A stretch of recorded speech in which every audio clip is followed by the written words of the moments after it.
નમસ્કાર દર્શક મિત્રો, જીએસટીવીની વિશેષ રજૂઆત સાથે હું છું દેવાંગ।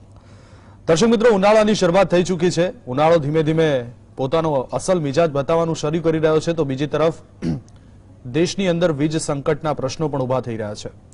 લગભગ દેશની અંદર 11 જેટલા રાજ્યો એવા છે કે જ્યાં કોલસાની તંગીને કારણે વીજ કાપ મૂકવો પડે તેવી સ્થિતિનું નિર્માણ થવા જઈ રહ્યું છે। જો કે ઉર્જા મંત્રીએ એ બાબતે એવું કીધું છે કે ભારત પાસે પૂરતો સ્ટોક છે, મૂંઝાવાની જરૂર નથી। સાથે એ વાતનો પણ સ્વીકાર કર્યો છે કે હા, કોલસાની તંગી તો છે, અને એમાં દેશની આર્થિક રાજધાની મહારાષ્ટ્ર પણ બાકાત નથી। ઘણા એવા રાજ્યો છે, મહારાષ્ટ્ર છે, રાજસ્થાન છે, તેલંગાણા છે, તામિલનાડુ છે, આંધ્રપ્રદેશ છે, ઉત્તર પ્રદેશ છે, ઝારખંડ છે, બિહાર છે। આ તમામ એવા રાજ્યો છે કે જ્યાં કોલસાની તંગીને કારણે વીજ ઉત્પાદન ઓછું થઈ રહ્યું છે, અને એના કારણે વીજ કાપની પરિસ્થિતિ આવીને ઊભી રહે તો નવાઈ નહીં, વધારે નહીં, પરંતુ થોડા ભૂતકાળમાં પણ તમને લઈ જાઉં કે ઓક્ટોબર નવેમ્બરમાં જે સ્થિતિ હતી અને કેટલાક રાજ્યોમાં વીજ કાપની સ્થિતિ ઉદ્ભવી હતી, કદાચ એ જ સ્થિતિનું ફરી નિર્માણ થવા જઈ રહ્યું છે એવા પ્રશ્નો પણ થઈ રહ્યા છે।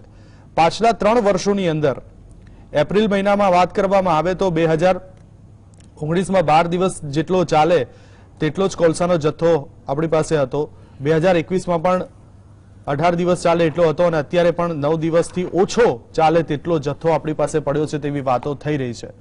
દરેક રાજ્યના મુખ્યમંત્રીએ કેન્દ્ર સરકારને રજૂઆતો કરી છે, અને વીજ સંકટને પહોંચી વળવા માટે થઈને પણ તેમને રજૂઆત કરવામાં આવી છે।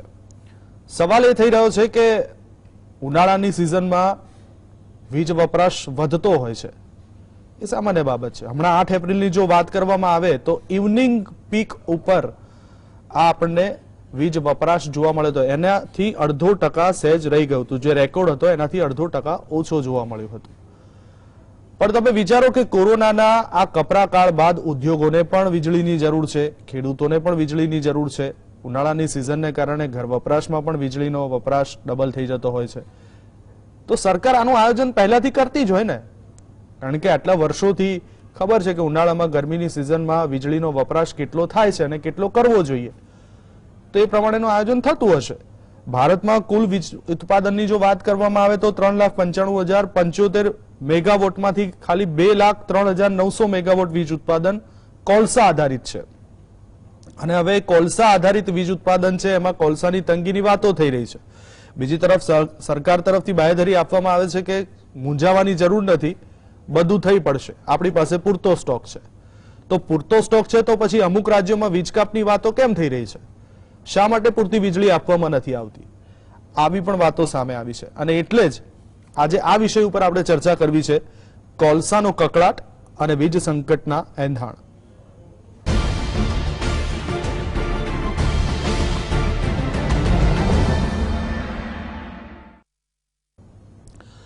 આ વિષય ઉપર ચર્ચા કરવા મારી સાથે 3 મહાનુભાવ સ્ટુડિયોની અંદર છે। રવિભાઈ દિયોરા, જેઓ માર્કેટ એક્સપર્ટ છે, ટેકનોલોજીના માધ્યમથી મારી સાથે ડોક્ટર કેતન શુક્લા એમ્બેસેડર આપણી સાથે જોડાયા છે, અને ડોક્ટર જયનારાયણભાઈ વ્યાસ આપણી સાથે જોડાયા છે। ત્રણેય મહાનુભાવોનું સ્વાગત છે। વ્યાસજી, સૌથી પહેલા આપણે પૂછવા માંગીશ કે 7 જુલાઈ 2021ના દિવસે 2,05,70 મેગાવોટનો લોડ હોવાનું નેશનલ લોડ ડિસ્પેચ સેન્ટરના વિગત અનુસાર બન્યું છે। આ લોડ હજુ વધશે, ચિંતાની વાત છે, અને આવા સંજોગોમાં જ્યારે ઇવનિંગ પીક, મેં પહેલા કીધું એમ કે 8 એપ્રિલે રેકોર્ડથી માત્ર 0.5% નીચે રહેવા પામ્યો હતો, ત્યારે આગામી ઉનાળાને લઈને વીજ પુરવઠાની સ્થિતિ શું રહેશે, ને સતત વીજ પુરવઠો મળી રહે એની વિશ્વસનીયતા બાબતે આપ શું કહેશો?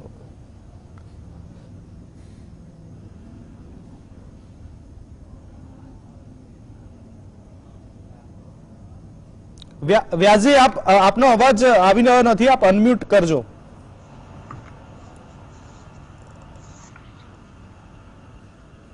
જી જી, હજી નથી આવી રહ્યો આપનો અવાજ। ઓકે ઓકે,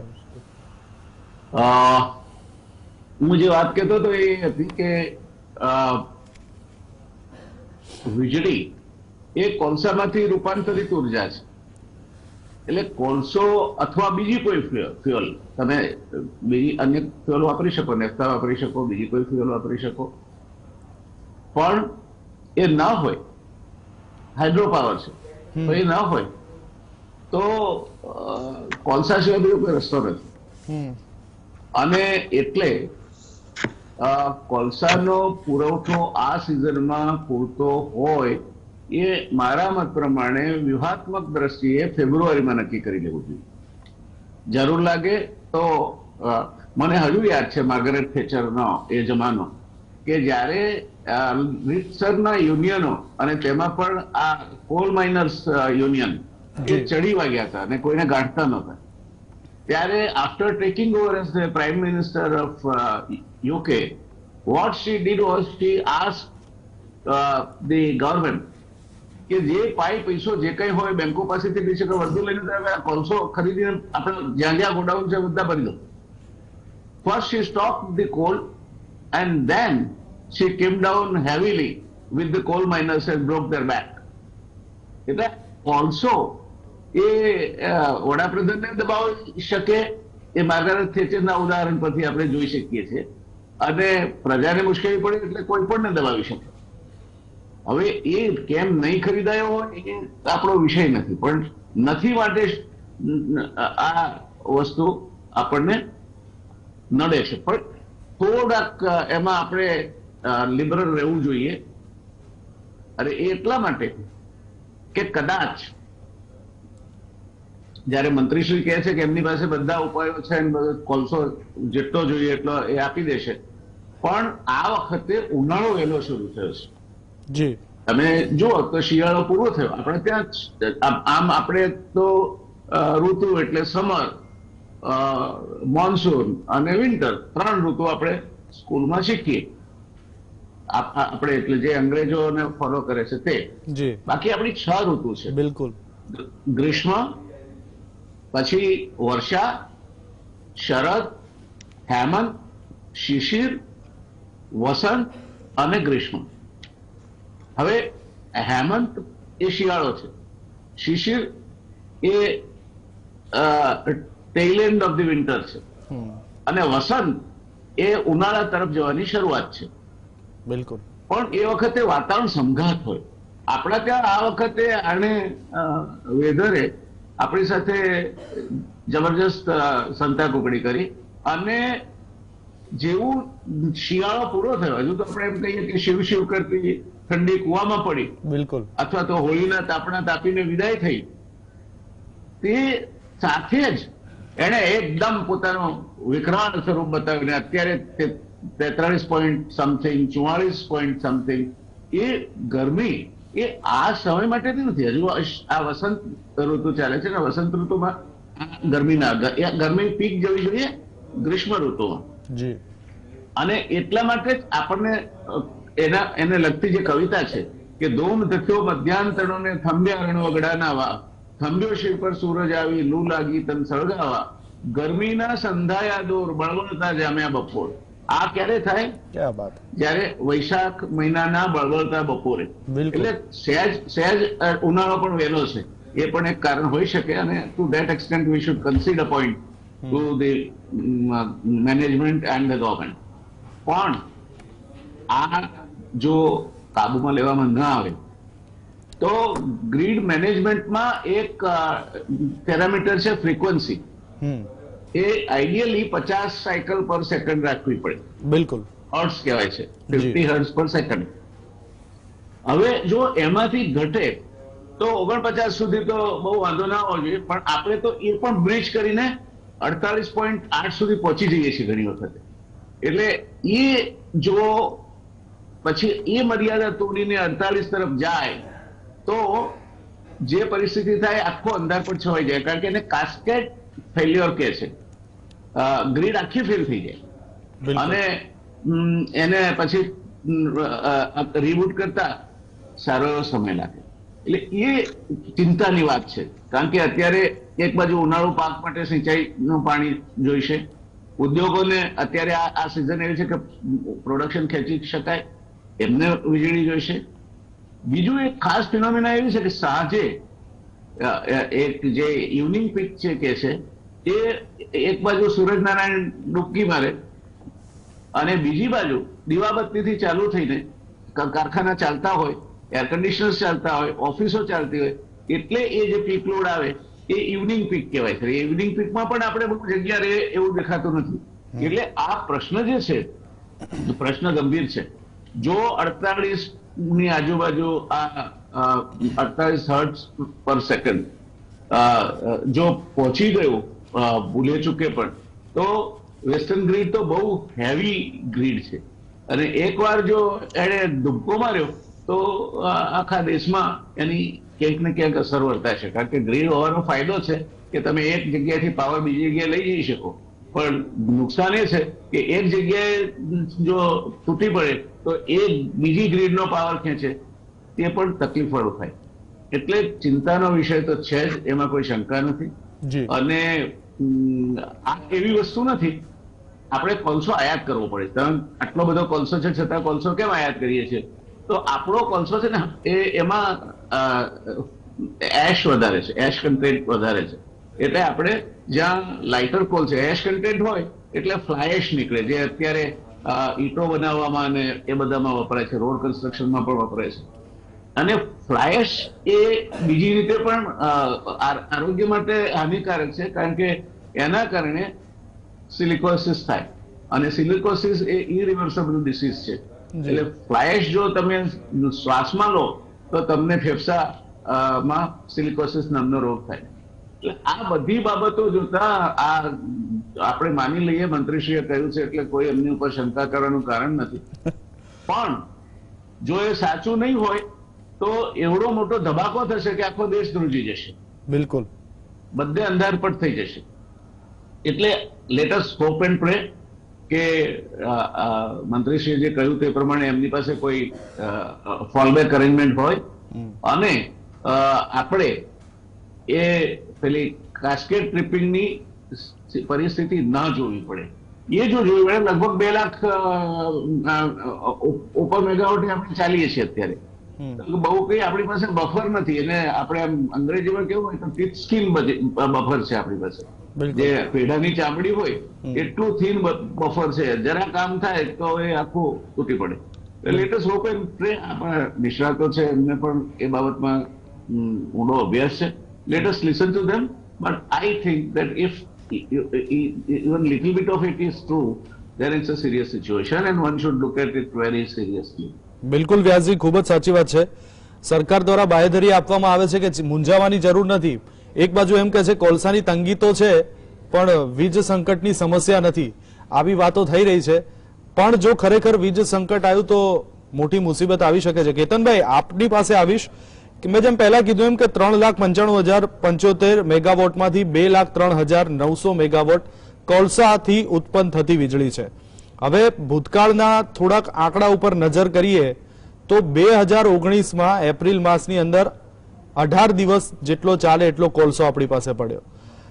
2021માં એપ્રિલના અંતમાં 12 દિવસ સુધી ચાલે એટલો કોલસો આપણી પાસે હતો. ઉલ્લેખનીય છે કે કોલસા આધારિત એકમોને સંપૂર્ણ ક્ષમતા પર ચલાવવા માટે થઈને જે કોલસાની ઇન્વેન્ટરી છે એ ખૂબ ઓછી રહે છે. ગત 2021 4 સપ્ટેમ્બર એમાં તો ક્યાંક બળતણની તંગીને કારણે પાવર કટમાં પણ એ સ્થિતિ પરિણમી હતી. એ જોતા આ વર્ષે આ સંજોગોમાં ચાલુ વર્ષ કેવું રહેશે? કેતનભાઈ, આપ શું માનો છો? આપણે લાસ્ટ ટાઈમ ઓક્ટોબરમાં જે ક્રાઇસિસ થઈ હતી એ પછી અમુક પગલાં લેવા જોઈતા હતા. હવે આ થવાના કારણો છે. મુખ્ય કારણ એ છે કે આ વખતે હીટવેવ છે પહેલી વાર, જે જયનારાયણભાઈએ કહ્યું. એક પુરુષોત્તમ ગીત છે, આ તો ચૈતર વૈશાખના વાયરા. તો અમદાવાદમાં તો રાત્રે સારું ઠંડક રહેતી હતી, પણ હવે આ વખતે ગરમી વધારે છે. તો સૌથી પહેલાં તો શું છે કે જે એની એક પીક પાવર ડિમાન્ડ છે એ વધી ગઈ છે, અને 12 રાજ્યોમાં જે કહેવાય કે ઓલ ઇન્ડિયા પાવર એન્જિનિયર ફેડરેશનની ફિગર છે તો 38 વર્ષમાં પીક પાવર ડિમાન્ડ સૌથી વધારે છે. અને જનરલી લાસ્ટ યર હતું એ 1.1% શોર્ટેજ હતી, શોર્ટફોલ. અત્યારે 1.4% છે. એટલે લાસ્ટ યર કરતાં 9% જે કહેવાય year on year A demand વધી ગઈ છે. એટલે હવે જે લોડ શેડિંગ છે તો શરૂ થઈ ગયું છે. એટલે મંત્રીજી કહે છે એ સારી વસ્તુ છે, આપણે આશા રાખવી જોઈએ, આશા અમર છે. પણ જે મોટા રાજ્યો છે એપી, ગુજરાત, મહારાષ્ટ્ર, પંજાબ, ઝારખંડ, તે બધાની અંદર 3 થી 9% જેવો પાવર કટ થવા માંડ્યો છે. યુપી જેવા સ્ટેટમાં 21,000 મેગાવોટને ડિમાન્ડની અગેન્સ્ટ સપ્લાય 19,000 મેગાવોટ છે. એટલે આપણે જે કહીએ ને કે શોર્ટેજ શરૂ થઈ છે, પણ આ તો હજુ ઉનાળાની શરૂઆત છે. એટલે આના કારણો એ છે કે પહેલા તો એ હતું કે જે ભાવ જ્યારે ઘણા ઓછા હતા ત્યારે આપણે સ્ટોક બનાવવો જોઈએ. હવે સ્ટોક માટે એક બહુ સ્ટાન્ડર્ડ રૂલ છે કે જે કહેવાય કે નોર્મ્સ હોય છે. જયણભાઈને પણ ખબર હશે કે સીએ નોર્મ બનાવ્યા છે કે દરેક જે વીજ કંપની હોય એમણે અમુક જથ્થો રાખવો જોઈએ. એટલે કે એ જથ્થો જે હોય એ 17 દિવસનો પીટેડ સ્ટેશન અને 26 દિવસ નોન-પીટમાં. નોન-પીટ એટલા માટે કે નોન-પીટમાં 1500 કિલોમીટરનું ડિસ્ટન્સ હોય અને પીટ એટલે ત્યાં તમને કોલસો મળી જાય. તો આ બધા જે હોય એના પૈસા વર્કિંગ કેપિટલમાં આપી દેવામાં આવતા હોય છે. એટલે જ્યારે ટેરિફ ડિસાઇડ થાય ત્યારે દરેક કંપનીને અમુક પૈસા આપી દે કે આ પૈસા છે એ તમારે આટલો કોલસાનો જથ્થો રાખવો જોઈએ. હવે છેલ્લા થોડા વખતથી એવું દેખાય છે 1-1.5 વર્ષથી કે જે જથ્થો રાખવો જોઈએ સ્ટોક તો બફર સ્ટોક તો રાખતા જ નથી. વર્કિંગ કેપિટલ મળી ગઈ છે એટલે આ એક સૌથી પહેલું કારણ તો એ છે કે વર્કિંગ કેપિટલ મળ્યા પછી સ્ટોક કેમ રહેતો નથી, એના માટે અમુક પગલાં સરકારે ભરવા જોઈએ. હવે અત્યારે જે પરિસ્થિતિ છે એ થોડી ગંભીર તો નથી, પણ કોવિડ પછી આપણું ઇન્ડસ્ટ્રીયલ પ્રોડક્શન વધ્યું છે. એટલે કે જે કહેવાય કે ઇન્ડસ્ટ્રીની ડિમાન્ડ છે એ વધતી જાય છે. ઉનાળો આવવાથી હવે આપણે એર કન્ડિશનને મારા ખ્યાલથી મોટાભાગના હવે ઇન્ડિયામાં જરૂર પડતી હોય છે. ત્રીજી વસ્તુ એ છે કે એગ્રીકલ્ચરમાં એટલે ફાર્મર એ લોકોને ઇરિગેશન માટે પણ આની જરૂર પડશે. આમાં સૌથી અગત્યની ગંભીર વસ્તુ એ છે કે જે ભાવ વધારો થયો છે પેટ્રોલ અને ડીઝલમાં. એટલે અત્યારે જે ખેડૂતો છે તો જનરેટર છે એ હવે ઓછા વપરાશે એટલે ઇલેક્ટ્રિસિટીનો એમાં વધારે થશે. તો આમ જોવા જઈએ તો અત્યારે જે પ્રાઇસ છે એનર્જી એક્સચેન્જમાં એ 4.4 રૂપીસ પર કિલોવોટ અવર કે જે છેલ્લા દશકામાં સૌથી વધારે છે. અને આની સાથે સાથે જે પ્રોબ્લેમ છે એ પ્રોબ્લેમના બીજા 2-3 કારણ એ છે કે ઇન્ટરનેશનલ માર્કેટમાં ભાવ ખૂબ જ વધી ગયા છે. આપણે જયનારાયણભાઈએ કહ્યું કે આપણી પાસે કોલસાનો જથ્થો તો આપણે 1 બિલિયન ટનની જરૂર છે, આપણું ટોટલ રિઝર્વ 200 બિલિયન ટન છે. પણ કોલ ઇન્ડિયાની જે માઇન્સ છે તો એનું જે માઇનિંગમાં કેપિટલ એક્સપેન્ડિચર થવું જોઈએ એ ખૂબ જ ઓછું થયું છે. વચ્ચે તો CILના કોઈ હેડ જ નહોતા. બીજું એ છે કે મિનિમમ ઇન્વેન્ટરી જે રાખવી જોઈએ એ કોલ ઇન્ડિયામાં પણ નથી રહેતી. અને જે 50% કોલ કેપ્ટિવ માઇન્સમાં હતો એટલે કે અમુક કંપનીઓને આપણે પહેલેથી જે લોકોને માઇનો આપી દીધી છે તો એમાંથી એ લોકોનું પણ જે માઇનિંગ વધારી અને જે આગળ એટલે લાસ્ટ યર ડિસ્કશન થયું હતું એમાં પણ કંઈ ખાસ થયું નથી. અને છેલ્લી વસ્તુ કોલ ગેસિફિકેશન અને લિક્વિફિકેશન એની અંદર પણ જે પ્રોગ્રેસ થવી જોઈએ હતી એ પણ નથી થઈ. હવે જે જયનારાયણભાઈ કહ્યું એ બહુ અગત્યની વસ્તુ છે કે આપણો પાસે કોલ છે 200 બિલિયન ટન, પણ આપણા કોલની ક્વોલિટી છે એ એટલી બધી સારી નથી કારણ કે એમાં એસ કન્ટેન્ટ બહુ વધારે રહે છે. એટલે આપણે જોવા જઈએ કે કમ્પેરેટિવલી એટલે બ્લેન્ડિંગ કરવું પડતું હોય છે ઇમ્પોર્ટેડ કોલમાંથી 250 મિલિયન ટન આપણે ઇમ્પોર્ટ કરીએ છીએ. હવે એની અંદર જે અમેરિકાનો કોલ છે એમાં 0.7 કિલોગ્રામ કોલ કિલોવોટ જનરેટ થતો હોય છે. ઓસ્ટ્રેલિયામાં એ જનરલી 6500 છે ગ્રોસ કેલરીફિક વેલ્યુ. ઇન્ડિયાના કોલની ગ્રોસ કેલરીફિક વેલ્યુ 0.45 છે. એટલે કે અને એસ કન્ટેન્ટ વધારે છે એટલે એક તો આપણું જનરેશન ઓછું છે. બીજી વસ્તુ એ છે કે આપણો plant load factor CA norm કર્યા છે 85% હોવો જોઈએ, પણ અત્યારે મોટાભાગના આપણા power plant 60% plant load factor પર ચાલે છે. લાસ્ટ યર PNGની પ્રાઇસ ઓછી હતી એટલે જે ગેસ બેઝ સ્ટેશન હતા એ પણ સારું એવું એટલે ઉત્પાદન કરતા હતા, પણ આ વર્ષે એની પ્રાઇસની અંદર પણ ખૂબ જ વધારો થયો છે. એટલે એ અત્યારે ગેસ સ્ટેશન છે એ ખાલી 40% પ્લાન્ટ લોડ ફેક્ટર પર ચાલે છે.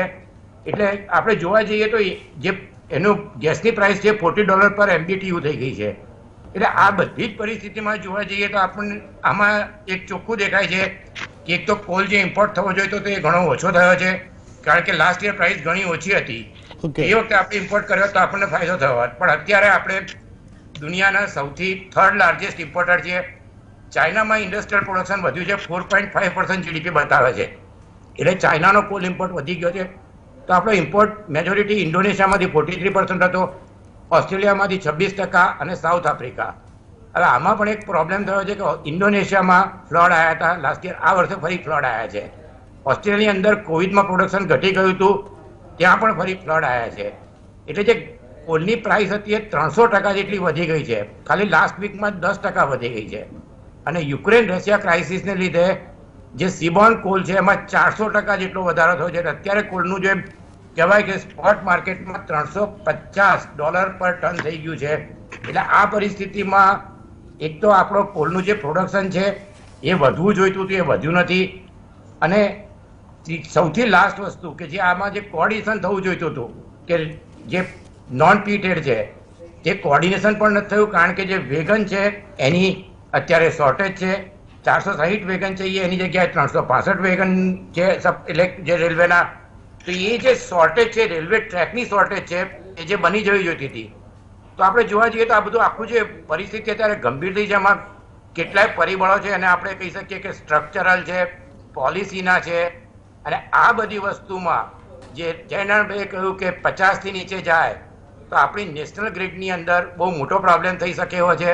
એટલે અત્યારે આપણે કહી શકીએ કે હાલ પૂરતું 9 દિવસનો સ્ટોક છે કે 10 દિવસનો સ્ટોક છે, પણ આગળ ઉપર ઇમ્પોર્ટ પહેલી વસ્તુ કે આ બધી આટલી હાઈ પ્રાઇસમાં ઇમ્પોર્ટ કેટલો થશે, કોલ ઇન્ડિયા કેટલું પ્રોડક્શન, કારણ કે કેપિટલ ઇન્વેસ્ટમેન્ટ બહુ ઓછું થયું છે. છેલ્લા 6 વર્ષમાં મારા ખ્યાલથી કોઈ મોટા મેજર પાવર પ્લાન્ટ આવ્યા નથી. એટલે જે કહેવાય કે 2000 થી 2015 જોઈએ અને 2015 થી 2022 જોઈએ તો પાવર સ્ટેશન જે આવવા જોઈતા હતા એ ઘણા ઓછા આવ્યા છે. અને સૌથી છેલ્લી વસ્તુ કે જે બાસ્કેટ છે આપણું, કે જે જયનારાયણભાઈ કહ્યું, તો આપણા બાસ્કેટમાં રિન્યુએબલ 32% છે, પણ ન્યુક્લિયર 6.7 છે, લાર્જ હાઇડ્રો 46.5% છે, સોલાર છે 48 ગીગાવોટ. પણ આ બધામાં કોલ તો 56% રહે છે. અને બીજી એક વસ્તુ એમાં એ ઇમ્પોર્ટન્ટ છે રિન્યુએબલમાં કે આપણી પાસે રિન્યુએબલમાં સ્ટોરેજ નથી હોતો. એટલે જ્યારે પીક ડિમાન્ડ હોય ત્યારે જનરેશન ઓછું હોય છે. એટલે આ પરિસ્થિતિમાં પરિસ્થિતિ થોડી ગંભીર થઈ શકે એવી પોસિબિલિટી છે. અને જેમ બને એમ જલ્દી હવે ઇમ્પોર્ટને આ બધી વસ્તુ, એક વસ્તુ એ છે કે રાતોરાત થઈ શકે નહીં. એટલે આ વસ્તુ ઓક્ટોબરમાં ડિસાઇડ થઈ હતી. મને નથી લાગતું કે એપ્રિલ સુધી કોઈ પગલાં લેવામાં આવ્યા હોય. એટલે મે અને જૂનમાં તો થોડી ઘણી પરિસ્થિતિ ખરાબ થશે. એટલે જે જયનારાયણભાઈએ બહુ સારી કવિતા કહી, અમારા સ્કૂલમાં હતી, ઉમાશંકર જોશીની કવિતા છે, કે એણે કહ્યું હતું, વાહ વૈશાખી પ્રબળ વહેતા ઉડતી ગગન ઝાડો.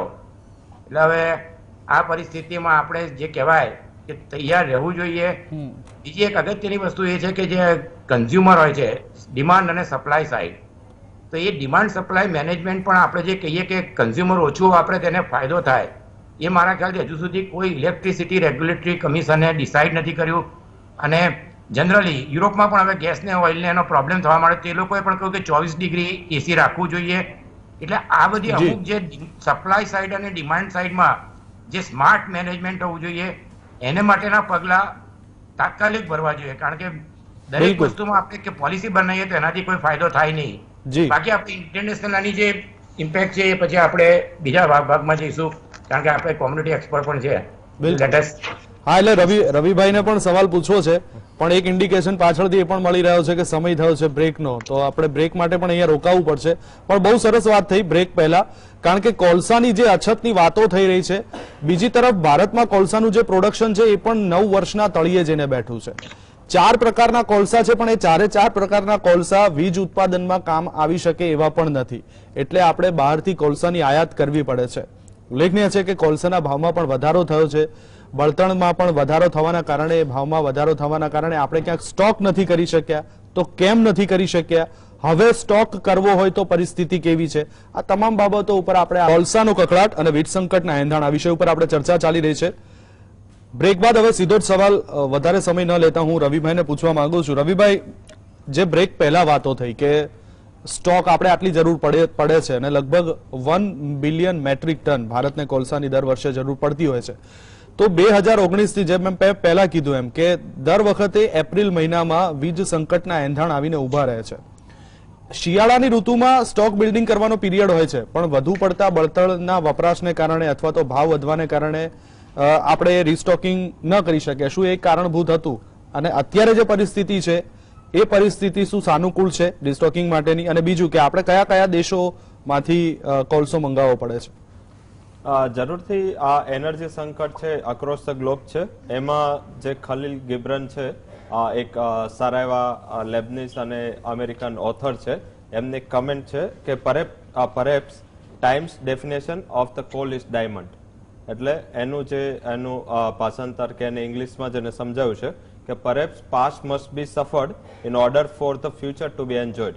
કે તમારે જે ફ્યુચરને એન્જોય કરવાનું છે તો તારો પાસ્ટ છે થોડું સફર કરે, અને આપણે પાસ્ટમાં સફર કરવું નથી. અને આપણને મીન્સ કે લાસ્ટ એક જ વર્ષ થયું છે જ્યારે આપણે આ સેમ ક્રાઇસિસને ફોલો કરતા હતા કે આ સેમ ક્રાઇસિસ આપણા પાસે હતા, પરંતુ આટલા મોટા ટાઈમમાં પણ આપણે આમાં કંઈ પણ મીન્સ કે આપણે શું કરીએ છીએ, આપણે ફ્યુચરને બગાડીએ છીએ અને કરંટ એન્જોય કરીએ છીએ. કે એકવાર આ પરિસ્થિતિ થાળે પડી ગઈ તો આપણે પાછા થાળે પડી ગયા. તો આઈ થિંક કે આ લોકો આવા કઈ કમેન્ટ્સ પણ ગૂગલ કરીને વાંચતા હોય તો પણ કંઈક મગજમાં ઉતરે કે શું પોલિસી કરવી. કારણ કે આટલું બધું સફર થયું અને લાસ્ટ ટાઈમ જોઈએ તો હવે આપણે એવું કહીએ છીએ કે આપણે ઇલેક્ટ્રિક વ્હીકલ પર જવાનું છે. હવે હજુ તો આપણે મીન્સ કે એસી ચલાવવાના પાવરના ફાફા છે. હવે જો તમે આમાં ઈવી સ્ટોરી કરો અને 20 કરોડથી 30 કરોડ વાહન ચાર્જિંગમાં ચાલુ થાય તો જે સંકટ થાય એ સંકટ ઘણું ઉપર થાય. અને આપણને એટલું લાગી રહ્યું છે કે કેમ ઈવી સ્ટોરી પાછળ ધકેલાઈ રહી છે. તો આ મેજર રીઝન છે આપણી પાસે પાવર પ્રોડક્શનની કેપેસિટી નથી. સાથે આપણું જે 53% જે પાવર પ્રોડક્શન છે એ કોલ બેઝ પાવર પ્લાન્ટથી થાય છે. જેમ આગળ વાત થઈ હતી કે આપણે કારણ કે હવે ગ્લોબલી એવું થયું કે આ બધુંની જડ છે ને એ યુએસની પોલિસીનું પેરાલિસિસ છે. આ બધાની જડ એ શું કામ છે? કારણ કે યુએસએ પહેલા જે પેરિસ એગ્રીમેન્ટમાંથી ટ્રમ્પ ગવર્મેન્ટે બહાર નીકળી ગયા. એમને એના દેશમાં કોલસાનું ઉત્પાદન વધારું અને સાથે સાથે ક્રૂડનું ઉત્પાદન પણ વધારું, અને એમને ટોટલી જે દેશની પોલિસી હતી એ ચેન્જ કરી. હવે એના પછી સરકાર બીજી આવી, બિડન ગવર્મેન્ટ, બિડન એડમિનિસ્ટ્રેશન આવ્યું, એમને પેરિસ એગ્રીમેન્ટ સાઇન કરી લીધી અને કોલનું ઉત્પાદન યુએસનું જોઈએ તો 20 થી 22% ઘટી રહ્યું છે 2 વર્ષથી. તો પેરિસ એગ્રીમેન્ટ જોઈન કરી એટલે પૂરું વેસ્ટર્ન વર્લ્ડ છે, ઇન્ક્લુડિંગ યુરોપ છે, યુએસ છે, પોતે કોલસાનું ઉત્પાદન ઘણું ઘટાડી રહી છે. અને એ લોકો natural gas base power plant છે એના ઉપર વધારે ફોકસ કરી રહ્યા છે, નોન ફોસિલ ફ્યુઅલ અને સાથે સાથે રિન્યુએબલ એનર્જી ઉપર વધારે ફોકસ કરી રહ્યા છે. તો કોલસો લોકોને ભૂલાઈ ગયો કારણ કે ડેફિનેટલી આનું વાતાવરણને અસર ઘણી થાય અને એના હિસાબે કોલસો ભૂલાયો. પરંતુ આજે વોર થયું અને વોર પછીની જે પરિસ્થિતિ છે એમાં ફરીથી બધાએ પોતપોતાના બેનિફિટ લેવાનું ચાલુ કર્યું. તમે જો ચાઇનાનું કોલ પ્રોડક્શન જો તો ઓલમોસ્ટ 4,000 મિલિયન ટનને પહોંચવું આવ્યું. મીન્સ કે ચાઇના આખા વર્લ્ડનું 46% પ્રોડક્શન કરે છે અને એશિયા છે ટોટલ મીન્સ કે ચાઇના, ઇન્ડિયા, ઇન્ડોનેશિયા જેવા દેશો આ કમ્બાઈન થઈને 73% વર્લ્ડનું કોલ પ્રોડક્શન કરે છે. તો આઈ થિંક કે ખાલી વેસ્ટર્ન વર્લ્ડ જ મીન્સ કે એ જ વાતાવરણને સુધારશે, આ સાઈડ વાતાવરણ બગડેલું રહેશે એવું નથી. પરંતુ ચાઇના છે એની મેજરલી એનું ઇન્ડસ્ટ્રીયલ રિવોલ્યુશન પછી એની જે ત્યાંની પાવર ડિમાન્ડ, પાવર કેપેસિટી, આપણે ક્યારે પણ ચાઇનામાં પાવર રિલેટેડ ક્રાઇસિસના ન્યૂઝ ઓછા સાંભળ્યા છે કારણ કે એની પાસે આટલું મોટા પ્રમાણમાં આ છે. હાલાકી એની પાસે હાર્ડ કોલ વધારે છે, એની પાસે લિગ્નાઇટ અને થર્મલ કોલની કેપેસિટી ઓછી છે, પરંતુ એની સાઇઝ એટલી મોટી છે.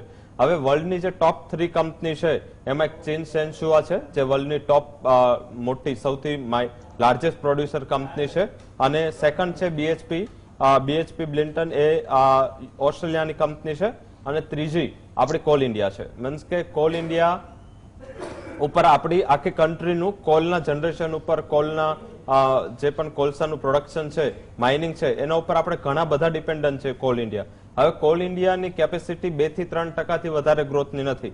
હું દર મહિને કોલ ઇન્ડિયાના આંકડા જોઉં છું, એ લોકો પ્રોડક્શનના આંકડાઓ આપે છે. તો મેક્સિમમ અત્યાર સુધી જ્યાંથી મને યાદ છે ત્યાંથી કોલ ઇન્ડિયા 3 થી 4% થી વધારે ક્યારે પણ વાર્ષિક ગ્રોથ નથી કરો પ્રોડક્શનમાં. તો આ એક બેઝિક રીઝન છે કે જે આપણી પાસે આટલી મોટી કેપેસિટી છે, આટલું મોટું કોલ છે આપણી પાસે, પણ આપણી પાસે માઇનિંગ કરવા માટે પૂરતા આપણે રિસોર્સિસ નથી લગાવ્યા. સાથે જે પણ કંપનીઓ, પાવર કંપનીઓ નવા પ્લાન્ટ લગાવે છે એમાં કોઈ પણ કોલ બેઝ પાવર પ્લાન્ટ ઉપર ફોકસ નથી કરતું. ઘણા કોલ બેઝ પાવર પ્લાન્ટ છે ઇન્ક્લુડિંગ એનટીપીસી જેવી મોટી ગવર્મેન્ટ પીએસયુએ આને આગળ જતા 3-4 વર્ષમાં રાઇટ ઓફ કરવાની વાત કરી છે. મીન્સ કે લોકો કોલથી પ્રોડક્શન ઓછું કરી સોલાર ઉપર જાય છે કે રિન્યુએબલ અનધર સોર્સિસ છે એના ઉપર ફોકસ કરવાનું વધારે ઈચ્છે છે. તો આઈ થિંક કે આ ઓવરનાઇટ ના થાય. જો તમે અત્યારે બધા ટાર્ગેટ મોટા લઈ લીધા છે કે અમે 2030 સુધી નેટ કાર્બન ન્યુટ્રલ થશું, કોઈ 2040 સુધી, અને જે સૌથી મોટું કાર્બનના એમિશન ઉપર ક્રૂડનું જે ઉત્પાદન કરતા દેશો છે એને પણ 2050 નો ટાર્ગેટ તો લઈ લીધો છે. હાલાકી હવે આટલું સડનલી તમે રિન્યુએબલ પર ફોકસ કરો અને જે કોલ બેઝ પાવર પ્લાન્ટ ઉપર ફોકસ ના કરો તો જ્યારે ત્યારે આવી અછત થાય, માંગ ઊભી આટલી સડનલી થાય તો આખે રાતોરાત પાવર પ્લાન્ટ ચાલુ નથી થતા. જે પણ પાવર પ્લાન્ટ બંધ થાય છે એને ચાલુ કરતા વાર લાગે. એ થર્મલ બેઝ હોય, કોલ બેઝ હોય કે ગમે એ હોય કે પછી એને તમે નેચરલ ગેસ પાવર પ્લાન્ટ હોય. બે વસ્તુ વર્લ્ડમાં એવી છે કે જે રાતોરાત ઊભી ના થાય. એક તો જે પાવર પ્લાન્ટ પોતાની કેપેસિટી જલ્દી રિસ્ટોર ના કરી શકે, અને સેકન્ડ કોઈ પણ ક્રૂડનું જે વેલ છે, મીન્સ કે જે ક્રૂડ આપણે એક્સપ્લોર કરીએ એ વેલ તમે બંધ કરો પછી તમે જલ્દી ચાલુ ના કરી શકો. આ બે ઓવરનાઇટ ના થાય, આના માટે વર્ષોના પ્રયત્નો જોઈએ. તો આઈ થિંક કે પોલિસીના રિલેટેડ હમણાં જ આપણે, તમે જો ન્યૂઝ જોશો તો ગઈકાલે ન્યૂઝ હતા કે આપણે રશિયા પાસેથી કોલ ઇમ્પોર્ટ વધારીશું, ઓસ્ટ્રેલિયા પાસેથી આપણે કોલ ઇમ્પોર્ટ વધારીશું. હવે આપણે સૌથી હાઈએસ્ટ કોલ ઇમ્પોર્ટ ઇન્ડોનેશિયા પાસેથી કરીએ છીએ, કારણ કે વર્લ્ડમાં સૌથી હાઈએસ્ટ એક્સપોર્ટ જે થર્મલ કોલ છે કે સ્ટીમ કોલ છે એના રિસોર્સિસ ઇન્ડોનેશિયા પાસે છે. હવે ઇન્ડોનેશિયા પાસેથી આપણે 44% જેવો કોલસો આયાત કરીએ છીએ. ઓસ્ટ્રેલિયા પાસેથી આપણે કરીબન 20 થી 26% વચ્ચે કોલસાની આયાત કરીએ છીએ, અને સાઉથ આફ્રિકા 18-20% આપણે આયાત કરીએ છીએ. હવે આના સિવાય પણ ઘણા એવા રિસોર્સિસ છે કે જે આપણે જો ચેન્જ કરીએ કે ડાયવર્ટ કરીએ તો આપણને ત્યાં એક સારું રિસોર્સ મળે. હમણાં જ ઓસ્ટ્રેલિયા અને ઇન્ડિયા વચ્ચે સંધિ થઈ, એમાં ઘણી બધી એવી પ્રોડક્ટ છે જેને ઝીરો ટેક્સથી આપણે ઇમ્પોર્ટ એક્સપોર્ટ કરવા માટે એગ્રી થયા. તો એમાં કોલને પણ ઇન્ક્લુડ કરવો જોઈતો તો એ કરશે કદાચ આગળ જતા જો રિલેશન સારા હોય. પણ આ શું થયું કે પેલું જેવું ને તરસ લાગે ત્યારે આ કૂવો ખોદવા બેસે, એમ આમાં પણ તરસ લાગી ત્યારે માઇન ના ખોદાય. આ માઇન ખોદવી થોડી હાર્ડ છે અને કઈ રાતોરાત કોલસો નીકળશે નહીં. તો ઇમ્પોર્ટ પણ જલ્દી થશે નહીં, કારણ કે ઇમ્પોર્ટ કઈ બીજું બધું હોય ને, એપીઆઈ હોય કે બહુ મોટી કિંમતી વસ્તુ હોય તો તમે એને એર લિફ્ટિંગ કરાવી શકો. કોલસો આટલું નથી. કોલસાને જો એર લિફ્ટિંગ કરાવે તો આઈ થિંક આપણે જે ખર્ચ થાય એ મીન્સ કે આપણે પર યુનિટ બીજા 3-4 રૂપિયા આપવા પડે. તો આઈ થિંક કે આ એક મોટું રિસોર્સિસ છે કે આવા બધા યુનિટમાં તમે એગ્રીકલ્ચર હોય કે પછી માઇનિંગ હોય ત્યાં તમારે ઘણા વર્ષોનું પ્લાનિંગ જોઈએ. આ પ્લાનિંગમાં થોડા નિષ્ફળ છે. આનું હવે આપણે શું છે કે ઝાપટ પડે પછી જ આપણને ખ્યાલ આવે છે. એટલે આ એક વર્ષ પડી છે, હવે બીજા ગાલે પણ આ વર્ષે પડવાની છે, પછી ખ્યાલ આવશે અને પોલિસી બને છે. હવે આપણે યુએસ આપણી માટે સૌથી સારો સોર્સ હતો, પરંતુ યુએસએ પોતાનું પ્રોડક્શન કટ કર્યું, એના હિસાબે આપણી પાસે એ સોર્સ નથી. હવે આપણી માટે જે મોટો સોર્સ છે જો કદાચ કરવા દે તો રશિયા છે, એના ઉપર આંતરરાષ્ટ્રીય પ્રતિબંધ લાગ્યા છે, પણ ડેરિંગ કરીને ભારત અને ચાઇના એના તરફથી એનર્જી ઇમ્પોર્ટ કરવા માટે રેડી છે. યુરોપ અત્યારે તો રેડી છે, હાલાકી હવે જે પરિસ્થિતિ ડેવલપ થશે એ રીતે એ લોકો સેન્કશન લગાવશે. પણ જો રશિયા ઉપર સેન્કશન ના લાગે અને આ પેમેન્ટ રૂપીમાં થાય તો આઈ થિંક કે આ ભારત માટે રશિયાથી કોલ ઇમ્પોર્ટ કરવું સસ્તું પડે અને સારું પણ પડે અને સરળ પણ પડે. તો આઈ થિંક આ એક મોટું આપણી પાસે વેક્યુમ છે. ઓસ્ટ્રેલિયા પાસેથી જે ઘણા પ્રોડક્ટ કર્યા છે એ પ્રોડક્ટને આપણે ઝીરોમાં લાવીએ ડ્યુટીમાં તો આપણા માટે આ સરળ છે. તો આ બધા સેન્ટિમેન્ટને ભેગા કરતા એવું લાગે છે કે આઈ થિંક કે જ્યાં સુધી આપણે કોલની પણ વાત કરીએ તો જે 10 ટોપ કંપનીઓ છે જે પ્રોડક્શન કરે છે એમાંથી 3 કંપનીઓ ચીનની છે, 3 કંપનીઓ ઓસ્ટ્રેલિયાની છે અને ભારતની એક જ કંપની છે.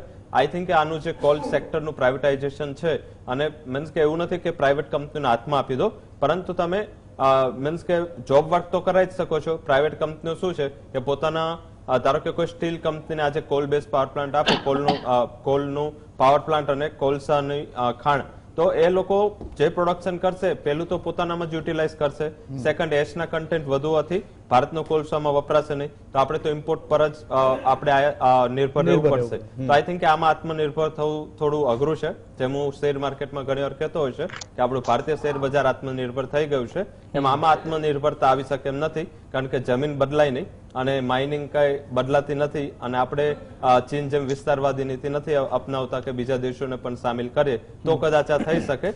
અધરવાઇઝ આપણે ઇમ્પોર્ટ પર જ આપવું પડશે. પરંતુ લાસ્ટમાં આપણે શું કર્યું હતું, તમે જો જૂન 2021, મે 2021 અને જુલાઈ 2021 નું જે ઇન્ડિયાનું કોલ ઇમ્પોર્ટ છે એમાં 80% વધારો હતો યર ઓન યર બેસિસ પર. એટલે કે આપણે જે 5 થી 6 મિલિયન ટન આયાત કરતા હતા એ આપણે 20 થી 25 મિલિયન ટન આયાત કરતા થયા હતા. તો આઈ થિંક કે કદાચ આ જાન્યુઆરી ફેબ્રુઆરી થી ચાલુ કરી દીધું હોત તો અત્યારે સફિશિયન્ટ સ્ટોક આપણી પાસે હોત, પણ હવે હજી પણ મોડું નથી થયું.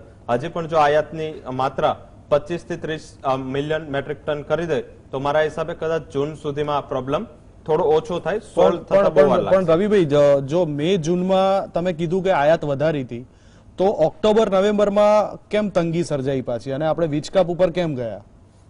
એ શું હોય છે કે આયાત મીન્સ કે આપણા એવું હોય છે કે રિસોર્સિસ હોવા અને એનું યુટિલાઇઝેશન અને એનું મેનેજમેન્ટ હોવું એ થોડું અઘરું છે. એમના MBA કોલેજીસ ને આટલું મેનેજમેન્ટ ઉપર લોકો ફોકસ નથી કરતા, કારણ કે આયાત વધી હતી, પરંતુ આયાત વધી એમાં શું છે કે પેલું એવું છે કે ઘરના છોકરા ઘંટી ચાટે એવી એક મીન્સ કે મેં સાંભળી છે.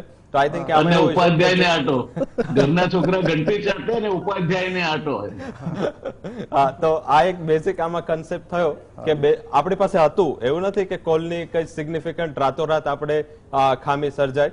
હું જોતો હતો એ દિવસ, તમે ન્યૂઝ જો, રોજના ન્યૂઝ જો, 15 દિવસ એવા ન્યૂઝ ચાલા કે માત્ર 5 દિવસ ચાલે એટલો કોલસો પાવર કંપની પાસે છે. 15 દિવસ પછી પણ એ જ ન્યૂઝ હતા કે 5 દિવસ ચાલે એટલો કોલસો છે. તો આઈ થિંક આ 15 દિવસ મેનેજમેન્ટ ક્યાંથી થયું? તો આ જ રીતે મેનેજમેન્ટ થયું. આયાત આપણે વધારી હતી. હવે એ આયાત આ વર્ષે વધી શકે એવી કોઈ પણ પરિસ્થિતિ આપણી પાસે નથી. શું કામ? એક દિવસમાં કોલસાના ભાવ 100% વધી ચુક્યા છે, એ આપણે હિસ્ટ્રી જોઈ છે. અને ગત વર્ષના સરખામણી ઇન્ટરનેશનલ કોલના ભાવ રેકોર્ડ હાઈ પર છે.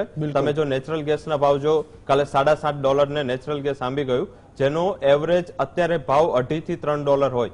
મીન્સ કે એ આટલું ઉપર છે. ક્રૂડના ભાવ ઉપર છે. તો જેટલી એનર્જી સોર્સિસ છે એના ભાવ ઉપર છે, કારણ કે ઓપેક નું પ્લસ સંગઠન છે, જેને રશિયાએ ઘણી મદદ કરી હતી. ને જ્યારે ક્રૂડના ભાવ માઇનસમાં ગયા $30, ત્યાંથી લઈને $100 સુધી લાવવા જો કોઈ દેશે મદદ કરી છે તો એ રશિયા છે.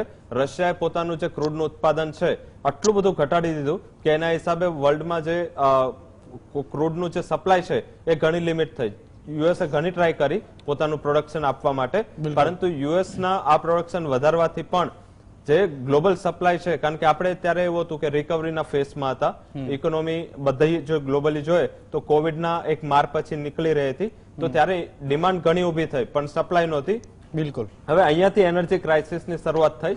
ઓપેક પ્લસ દેશોનું સંગઠન એટલું સારું મેનેજ કરે છે અને ક્રૂડના ભાવ ઉપર રાખે છે, તો જ્યાં સુધી ક્રૂડના ભાવ $70 થી $80 વચ્ચે, નેચરલ ગેસના ભાવ $4 થી $5 વચ્ચે અને કોલસાના ભાવ અહીંયાથી 40 થી 50% ઘટશે નહીં, ત્યાં સુધી આપણી પાસે ઇમ્પોર્ટના સોર્સિસ હશે, પણ આપણે એ ભાવે ઇમ્પોર્ટ કરીએ અને એનું પાવર જનરેશન કરી અને જે કરંટ ભાવ ચાલી રહ્યા છે પર યુનિટ એ ભાવે ડિસ્ટ્રીબ્યુટ કરીએ એવી પોસિબિલિટીઝ અત્યારના ભાવ પર નથી. બિલકુલ.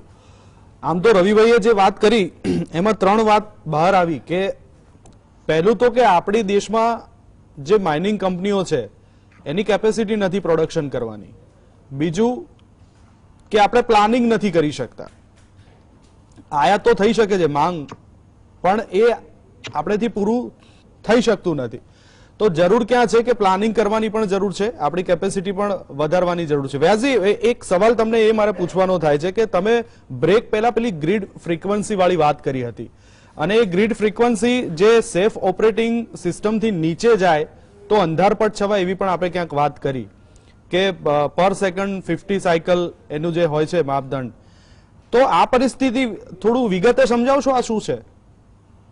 આમાં તમારે તમે કોઈ પણ ઇલેક્ટ્રિક ઉપકરણ લો ને તો એને કરંટ કેટલો આપવાનો એ લખેલો છે, એમાં કેટલી સાયકલ પર સેકન્ડે આપવાનો હોય. એટલે આપણા ત્યાં ગ્રીડ કંટ્રોલરને જે લિમિટ આપવામાં આવી છે 50 સાયકલ્સ પર સેકન્ડ છે. હવે એ એનાથી ઓછી થાય ફ્રીક્વન્સી, તમે એને વેરી કરી શકો, અને વેરી કરો તો એકાદ આંકડો ઘટાડો તો સબ ઓપ્ટિમલ ફ્રીક્વન્સી એ તમને કરંટ મળે. પણ એ કરંટ જોખમી એટલા માટે છે કે લોઅર વોલ્ટેજ પર મળતો કરંટ ઘણી બધી મોટરોને બાળી નાખે. એટલે એ અહીંયા એક બાજુ તમે વીજળી છે એમ કહી શકશો, બીજી બાજુ ઇલેક્ટ્રિકલ ઇક્વિપમેન્ટ જે છે એનો ખુરદો નીકળી જશે. એટલે સબ ઓપ્ટિમલ ફ્રીક્વન્સી પર ચલાવવી બહુ લાંબા સમય સુધી ન ચલાવી શકાય. જોકે હું જાણું છું ત્યાં સુધી આપણા ત્યાં કાયમી ધોરણે લગભગ 49.5 49 એ વચ્ચે ગ્રીડ ઓપરેટિંગ થાય છે. એટલે સબ ઓપ્ટિમલ ફ્રીક્વન્સીથી આપણે ટેવાઈ ગયા છે અને સરકારોને ફાવી ગયું છે કે જ્યારે કોઈ શોક લેવો હોય ત્યારે તમે એને સબ ઓપ્ટિમલ ઝોનમાં લઈ જાઓ. હવે બીજી વાત એ છે કે તમને જ્યારે કોઈ પણ વસ્તુ એનો કુદરતી સોર્સ હોય એને વાપરી નાખો તો રવિભાઈએ કહ્યું એની સાથે એક બીજી કહેવત પણ છે કે you have not inherited this earth. આ દુનિયાને આપણે આપણા બાપની છે એમ સમજીને વારસામાં લઈને નથી આવ્યા. બિલકુલ. What you are doing is you are borrowing from the mouths of future generation. તમે ભાવિ પેઢીના મોઢામાંથી બટકું કાઢી અને તમારા માટે વાપરીને એને તમે રઝળતી કરવાના ધંધે લાગ્યા છે. આવું જ પાણીના કિસ્સામાં થયું. પાણીની સખત તંગી તરફ આપણે જઈ રહ્યા છીએ. આવું જ વીજળીના કિસ્સામાં થાય. પણ એનો એક પહેલો હાથ વગો ઉપાય એ છે કે તમે ઓડિટ કેમ નથી કરતા. મોટા એ લોકો એવું માને છે કે મોટા કન્ઝમ્પશન હોય એમનું જ ઓડિટ કરવું જોઈએ. ના, એવું નથી. વીજ કંપનીને જવાબદાર ઠેરવવી જોઈએ કે જો તમારા કન્ઝ્યુમર જો properly at proper frequency and proper intake જો રેટિંગ પ્રમાણે ના વાપરતા વીજળીને ઓવરયુઝ ઓફ ઇલેક્ટ્રિસિટી કરતી હોય તો તમારે એમને વારવા જોઈએ અને જરૂર લાગે તો દંડ પણ કરવો જોઈએ. પણ આ આપણે કરતા નથી. કારણ કે કશું કર્યા વગર મોટા સાહેબોને ઘી કેળા થઈ જાય છે એટલે દે આર હેપી. હવે આ થયું એટલે હવે શું થશે? હવે જજ પાસે જશે કે અમારા ભાવ વધ્યા છે બાપજી, તમે અમને ભાવ વધારી આપો. એટલે આ બધા પેરામીટર્સ જોતા તો લાગે છે કે જર કે એમાં ના નહીં પાડે. એટલે પછી તો વીજળીના ભાવ વધશે અને વીજળીના ભાવ વધશે એટલે તમારા ઘરથી માંડીને ઉદ્યોગ સુધી બધાના ભાવ વધશે. આ આપણે જે ડિસિપ્લિન નથી એનું આ પરિણામ છે. અને દેશ કે સામાજિક મૂલ્ય એની કોઈને પડી નથી. મોટા ભાગે રિસ્ટ્રિક્શન નાખવામાં આવે છે એ કરપ્શન તરફ દોરી જાય છે. એટલે રિસ્ટ્રિક્શન નાખવાથી આ માસ્ક જેવું કે માસ્ક પહેરે નહીં તો કેટલા કરોડો રૂપિયા ભેગા થઈ ગયા. હવે એ ડિટરન્ટ નથી થતું. આ જે તમે અમુક વસ્તુઓને એજ્યુકેટ લોકોને કરી તમારા ત્યાં કન્ઝ્યુમર રિસર્ચ સેન્ટર છે, શું કરે એ લોકો? કેમ નથી એમ તમે કહેતા કે તમે બધાને એજ્યુકેટ કરો? પણ એ વૃત્તિ નથી બચાવ કરવાની. બચાવ કરવાની વૃત્તિ નથી. એ સાથે એડવાન્સ પ્લાનિંગ પણ આપણે નથી કરતા. એઝ એ સ્ટેટ લગભગ 4 મહિના પહેલા આ ચર્ચા કરવી જોઈતી પબ્લિક પછી ના કરશે કે ના. પણ કે ભાઈ તંગી થવાની સંતાડવાનું શું છે કે એમાં કે સરકારે એટલી ગુનો કર્યો છે? ના, પણ તમે એ નહીં કહેવા માટેનો ગુનેગાર છો જ. બિલકુલ. એટલે જે ગેસ તો બહુ મર્યાદિત જથ્થો ઉપલબ્ધ છે, તો આ હાઇડ્રો પાવર મર્યાદિત છે. સોલર એનર્જી એટલી બધી હજુ નથી ઉપલબ્ધ. અને હમણાં જો હું વાંચતો હતો ઇન્સ્ટિટ્યૂટ ઓફ એનર્જી મેનેજમેન્ટની જે વર્લ્ડ ઇન્સ્ટિટ્યૂટ છે એનર્જીની, તો એ લોકો તો એવું કહે છે કે 2050 સુધી તો આપણે માથે ફોસિલ ફ્યુઅલ્સ ભાગેલા જ છે. એટલે આપણે in the long term interest we must plan something. It is stupid. Every second year U go on air and say કે કોલસો ખૂટી જશે. કોલસો કેવી રીતે ખૂટી જાય? It is purely manageable. જી વ્યાસજી. એટલે આ મૂળ નથી કોઈને કરવું અને બધું સરકાર કરે એની રાહ જોઈને બેસવું છે. આ મનોવૃત્તિ જ્યાં સુધી આપણામાંથી નહીં જાય ત્યાં સુધી આપણે ભાવ વધારા ભરતા રહીશું, હેરાન થતા રહીશું અને દેશને નુકસાન થતું રહેશે. એટલે something we also should do. તમને પગમાં કાંટો વાગે છે તો જોડા સીવડાવો, ધરતીને ચામડે મળવા શું કરવા જાવ છો?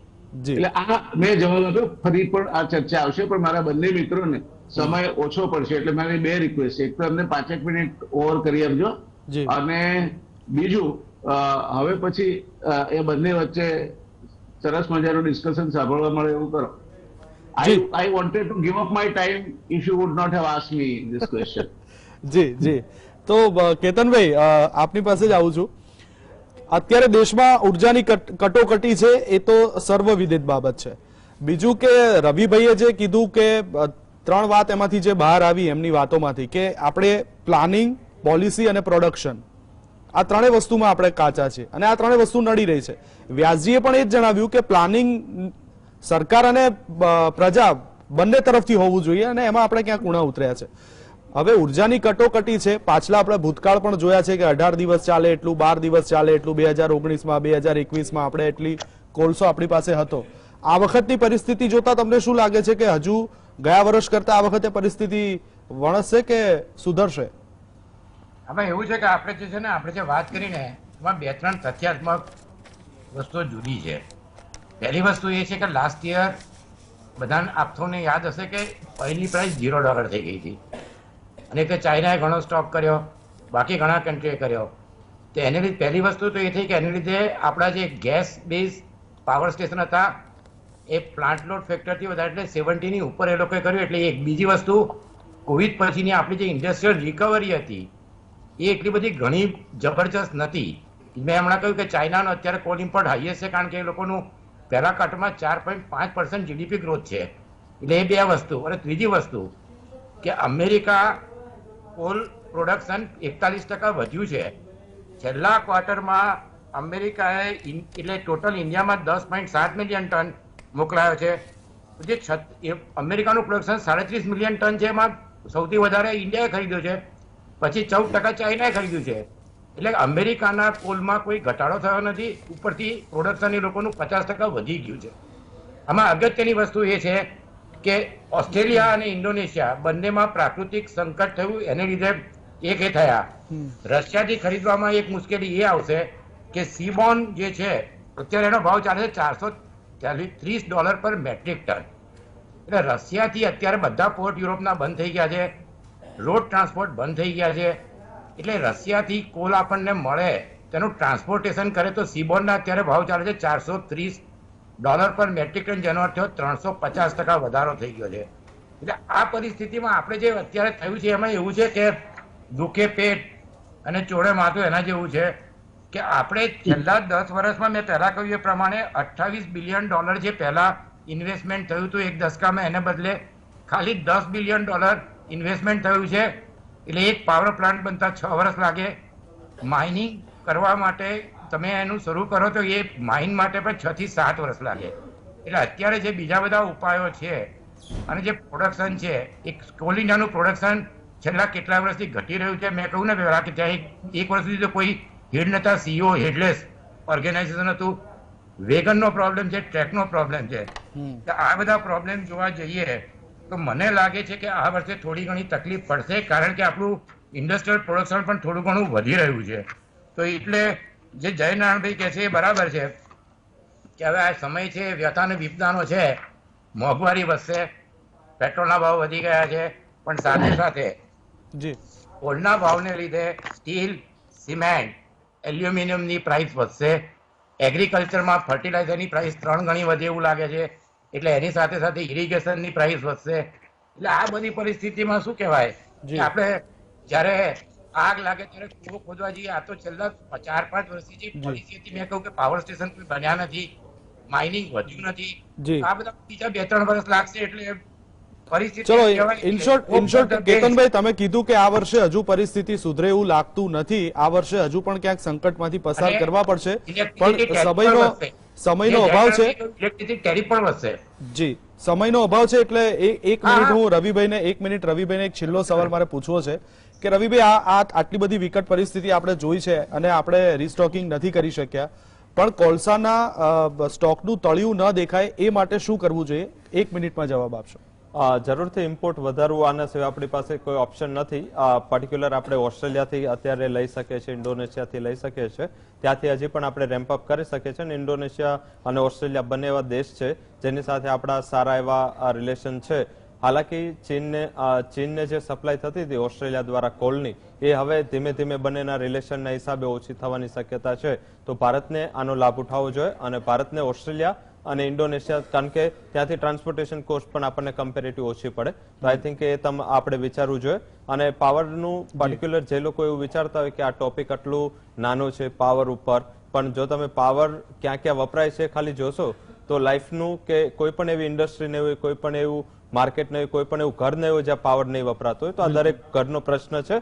યુનિટના ભાવ વધશે ત્યારે બધાને ખ્યાલ આવશે કે પાવર શું છે.